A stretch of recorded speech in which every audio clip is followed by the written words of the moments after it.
Hey Charles, my name is Trey Foster and I'm an art student at the University of Mary Washington. I'm a senior and I'm taking a sculpture class for the second time. I've been really interested in your work lately and it has influenced my art making in a pretty big way. You are funny and edgy and you push the limits. I like that a lot. And I like your glasses. That's neat. Yeah, I think it's super cool that we both like to interact with our pieces. We both look at childhood or childish things in our work too. Super cool. Your art makes me think of Chris Burden a little bit, but it also makes me think of all kinds of ideas about a viewer interacting with art and pushing what is acceptable in a gallery space. Your Inkbox piece was absolutely awesome and really got my brain working. I heard that a woman got her pearls all inky after bending over top of it, but I'm not really sure if that's true or not. I also really like your minimalistic pieces. I wish I could see Spinning Spot in person.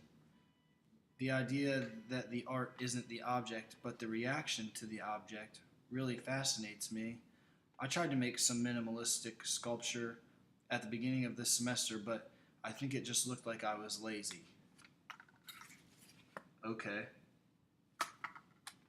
A lot of our work has been pretty closely related.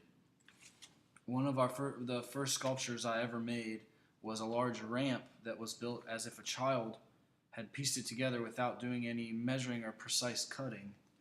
Inside was a sandbox and toy guns, and it was about dreaming big as a child, but also the dangers and fears of attempting something large or ambitious.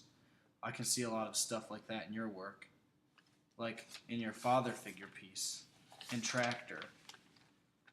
They make me think of toys that as a child I wish that I had.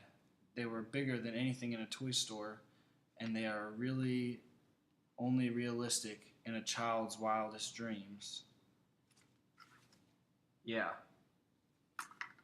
Recently, I did a piece that was inspired by you where I gave myself a tattoo in class. I wanted to do a piece that included a person in it, but I wasn't but wasn't just a performance piece. There was some performance aspects to it, but I also was just another object in a space. That idea of being an object in space came from your pieces, where you got naked and became part of an object. Did you get naked? No, that didn't seem so important to me. Oh. But it was really interesting how a lot of people around me just kind of worked and kept doing what they were doing. I had become just another part of their scenery in our sculpture studio.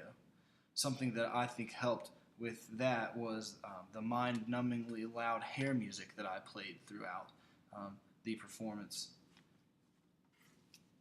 That sounds fun. It was a lot of fun, and that was part of it.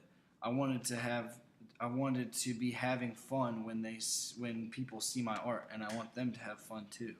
I think everyone had fun. You know what else is fun? Some of your pieces that include toys. I make a lot of art about childhood, and especially the childhood of men and the inability to grow up.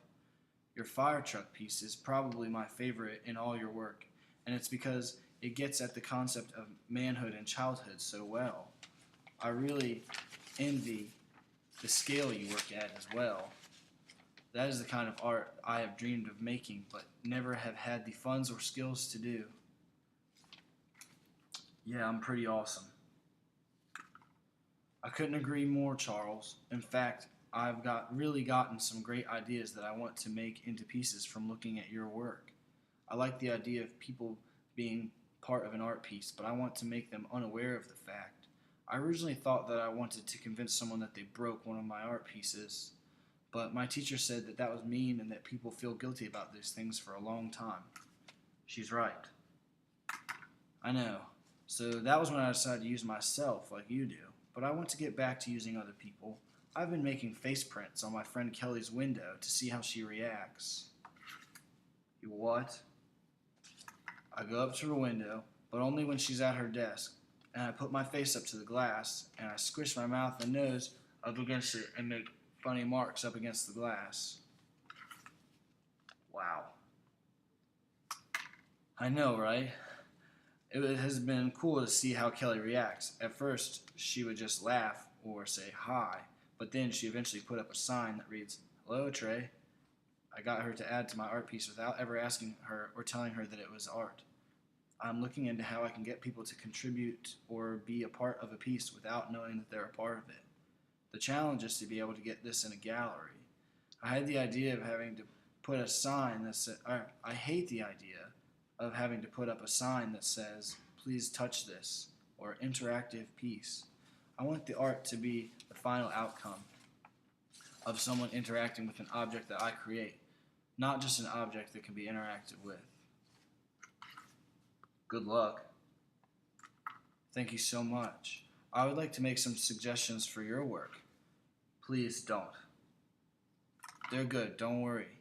First, I would love to see combinations of your work from over the last few decades. Maybe you and like a fiberglass version of you interacting together on a big toy train that's like really big. Wouldn't that be cool?